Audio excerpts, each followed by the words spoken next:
Dans les profondeurs du cosmos, là où les regards humains ne peuvent plus atteindre, les étoiles vivaient comme des êtres silencieux. Elles brillaient depuis des milliards d'années, éclairant les planètes qui dansaient autour d'elles. Chaque planète avait son chant, chaque étoile sa lumière unique. Mais un jour, un phénomène étrange commença. Une par une, les étoiles s'éteignirent.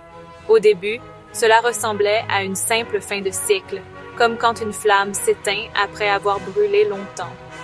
Mais bientôt, les planètes suivirent. Elles se dissipaient comme des grains de poussière, avalés par un vide plus profond encore que l'espace lui-même. Les astronomes de la Terre observaient, terrifiés. Chaque nuit, le ciel devenait plus noir. Les constellations disparaissaient comme des souvenirs effacés. Orion perdit son épée, la grande ourse s'effaça, et la Voie lactée elle-même s'amincissait comme une toile déchirée. Dans le cœur de l'univers, un abîme grandissait. Ce n'était pas un trou noir ordinaire, mais une force ancienne, endormie depuis l'origine du temps. Les sages des étoiles l'appelaient l'oubli, un gouffre qui se nourrissait de lumière, de matière et de mémoire.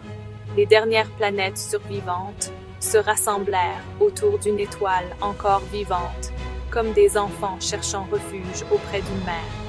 Elles savaient que tôt ou tard, elles aussi disparaîtraient. Mais au moment où tout semblait perdu, une étincelle naquit.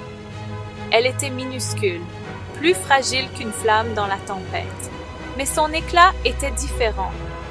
Elle ne brillait pas comme les autres, elle vibrait, comme si elle portait en elle la mémoire de toutes les étoiles disparues. Alors l'univers comprit, même si les mondes s'éteignent, la lumière n'est jamais vraiment perdue. Elle renaît ailleurs, sous une autre forme, dans un autre temps. L'oubli pouvait tout avaler, sauf l'espoir. Et dans l'espace infini, la petite étincelle devint une nouvelle étoile.